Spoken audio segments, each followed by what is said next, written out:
Ce programme vous est offert par la SENSAP, première institution publique en RDC certifiée ISO 9001.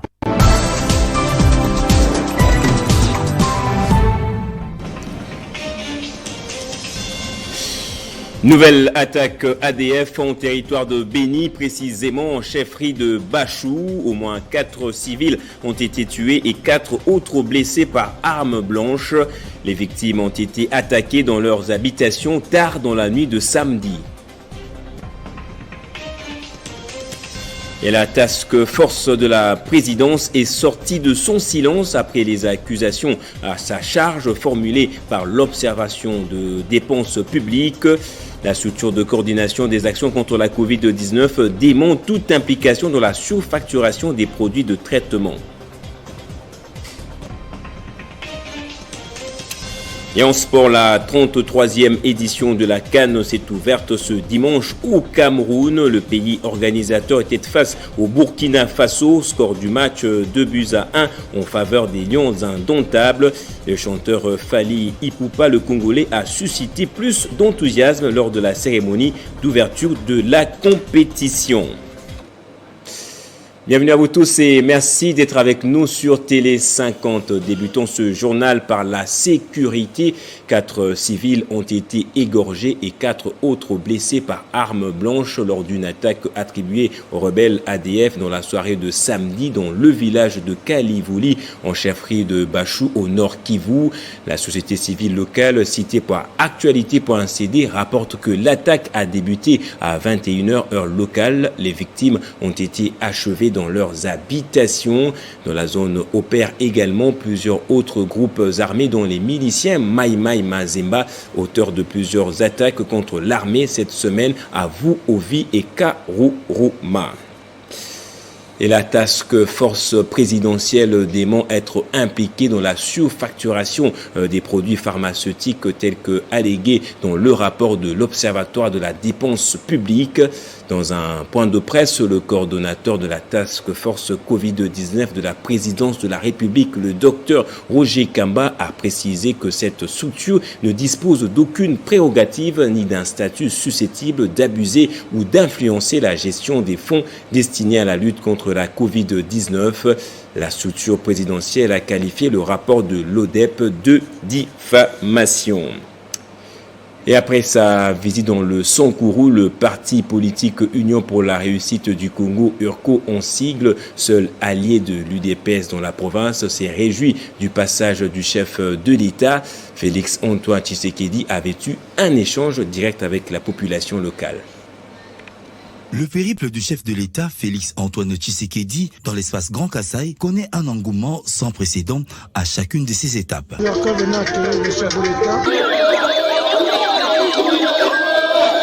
À son arrivée hier, dans la province du Sankourou, le président de la République a eu droit à un accueil chaleureux avec en première ligne l'Union pour la réussite du Congo, URCO, unique parti allié à l'UDPS dans la province du Sankourou.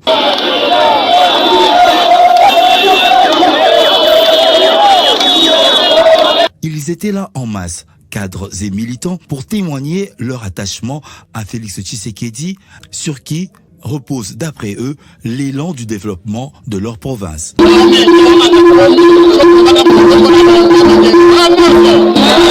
Inscrite dans la vision du chef de l'État, Félix Antoine Tshisekedi, l'URCO, son président, met les bouchées doubles pour assurer le développement non seulement de la province du Sankourou, mais aussi celui de la RDC dans son entièreté.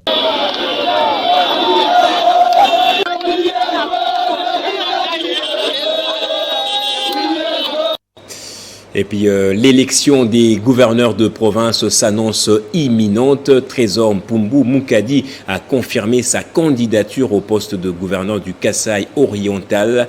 Le candidat s'est allié à la vision du chef de l'État Félix Antoine Tshisekedi. Un moment pour découvrir la personne de Trésor Mpumbu Mukadi, candidat gouverneur du Kasaï oriental.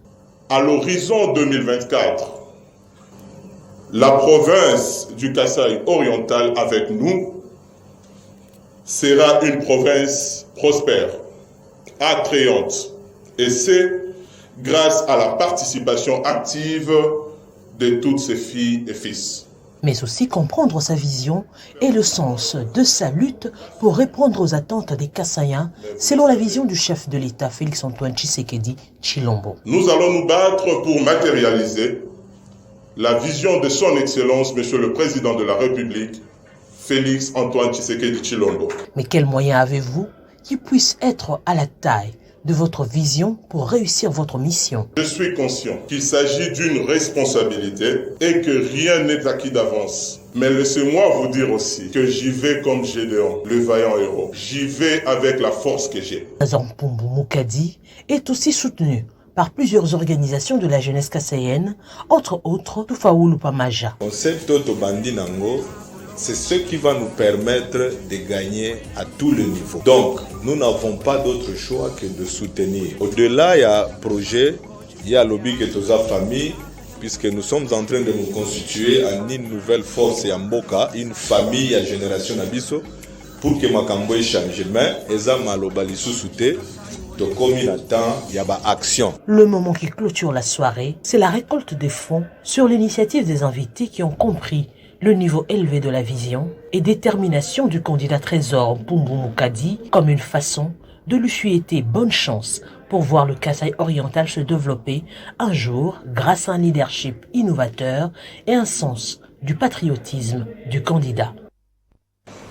Et il y a de cela une année déjà que le pasteur Daniel Ngoï Mulunda avait été arrêté puis détenu dans la prison de la Kasapa à Lubumbashi.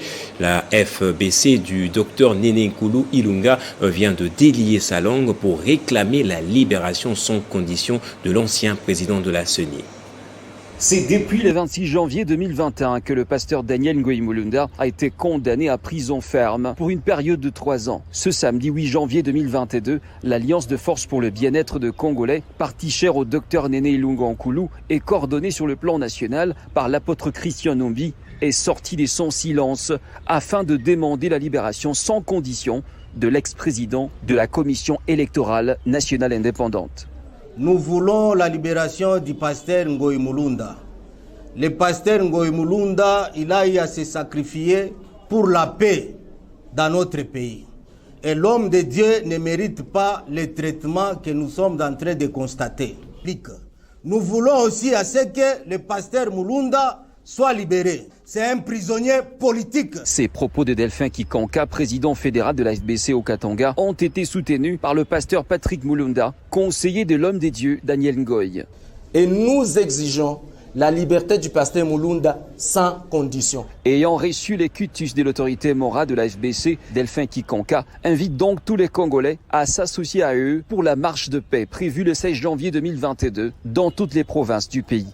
Sur ce, je demande au peuple d'une manière générale, au peuple au Katangais en particulier, de se mobiliser comme un seul homme. Le 16, nous serons dans des rues pour réclamer la liberté, la libération du pasteur Daniel Ngoï Mulunda.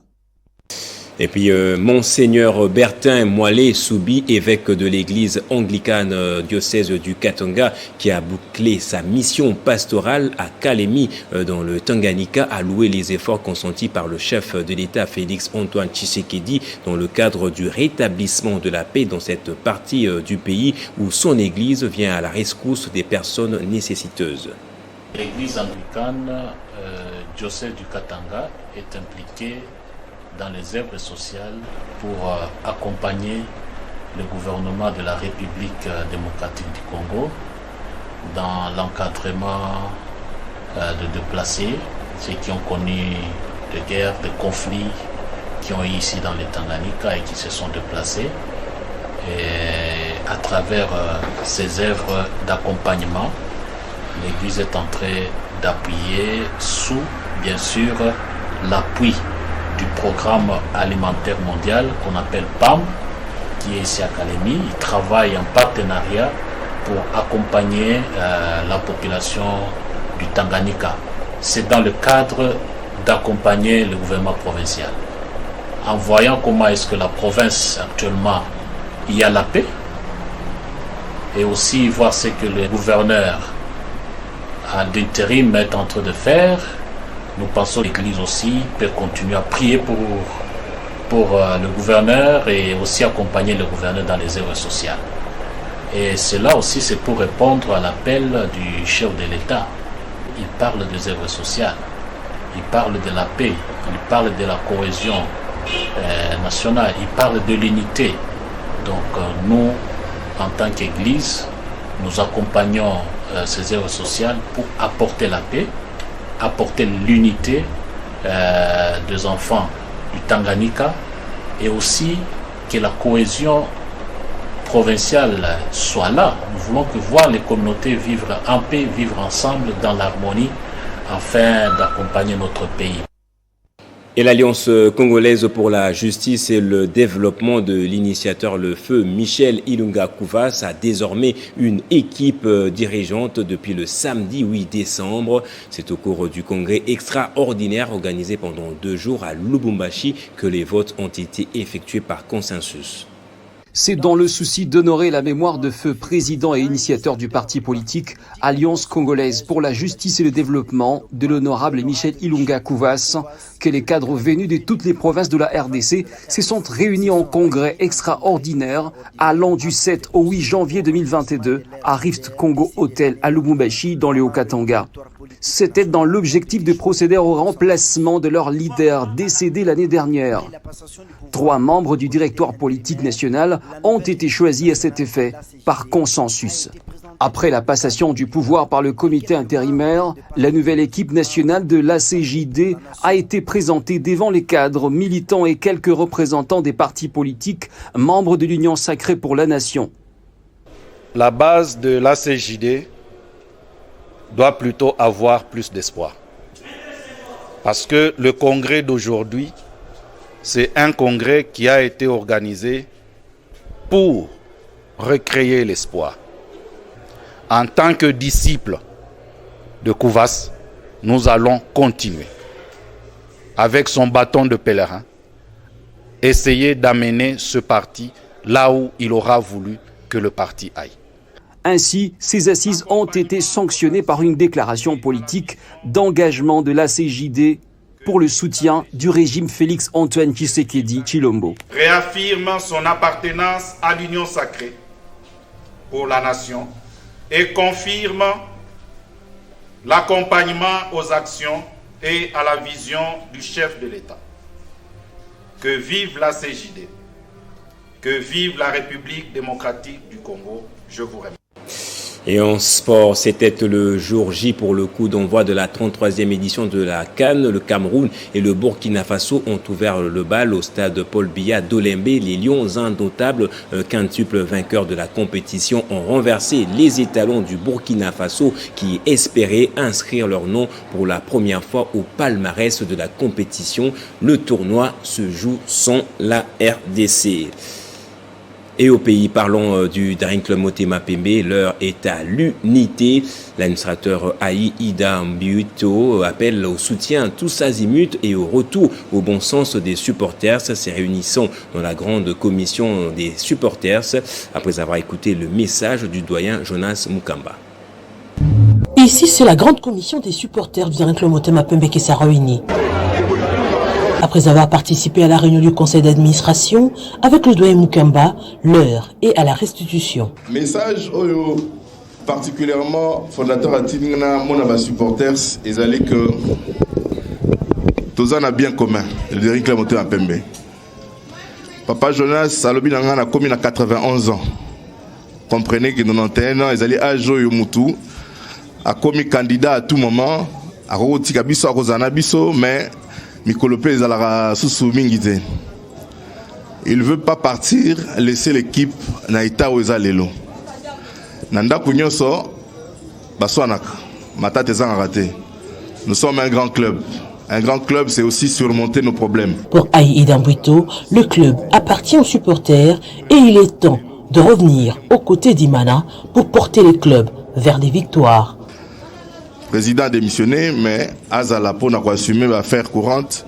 Mais Bissou va supporters, toute l'équipe Moussikate a insisté que les supporters Bozonga qu'on s'est rapproché peut mener l'équipe. Mais l'équipe appartient aux supporters et l'équipe vit pour les supporters. Donc, Message simple, Ezalaki Yangoana, il m'a dit ça en quelques mots.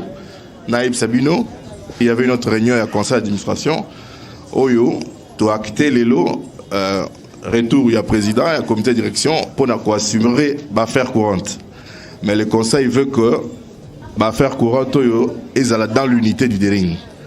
Yangoana initié qui rencontre le 30 na Romeo Golf pour que tozonga bomoko ba dignitaire bazonga ba notable tu a Dering o baza misika tozonga totelemisa équipe na biso.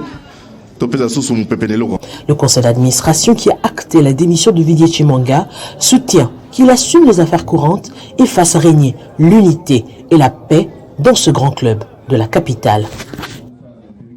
Mais pour les supporters, l'idée est salutaire, mais ils espèrent que c'est un appel sincère. On les écoute.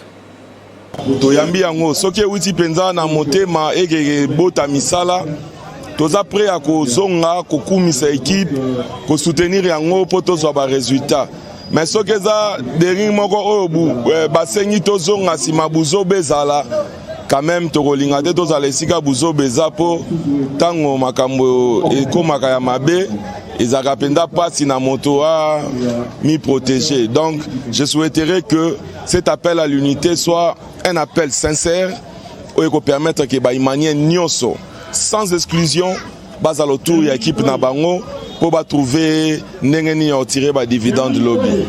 Administrateur a un message moko ya paix pour dire que les supporters tous ont une équipe parce que tous ont une équipe. En tout cas, tu admires l'idée wana. Et c'est une bonne idée. C'est pourquoi tu sais là qui a la biso na nos rendez-vous na papa Mukamana quelques administrateurs tous solo là. Tant qu'on va assurer biso to koya ko zala malam. Na biso moko boye, ye ba PC émission. Biso to koya na stade. Batu mususu ba komisa bilongi na biso lokola bandoki ya imana. Or nous sommes des vrais imaniens.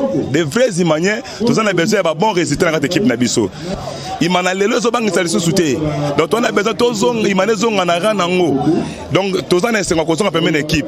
Mais tous la langage moko biso na bango. Tous ba imane to gagner ensemble ni l'ensemble to pour l'ensemble ça imana police ça pour bango ba qui non, c'est faux. Merci beaucoup. Place au rappel des titres à présent.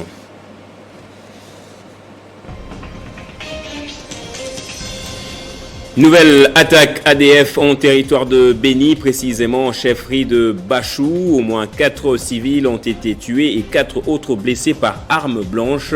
Les victimes ont été attaquées dans leurs habitations tard dans la nuit de samedi.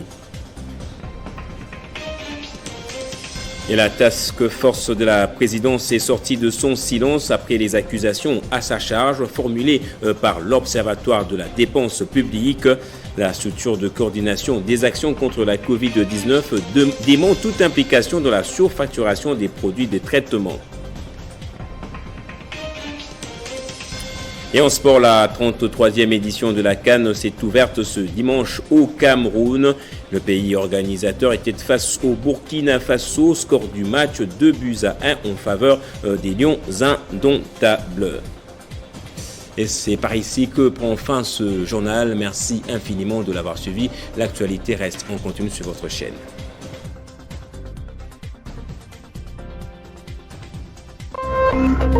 Téléchargez les infos Télé 50 sur www.tele50.cd. Ce programme vous a été offert par la SENSAP, première institution publique en RDC certifiée ISO 9001.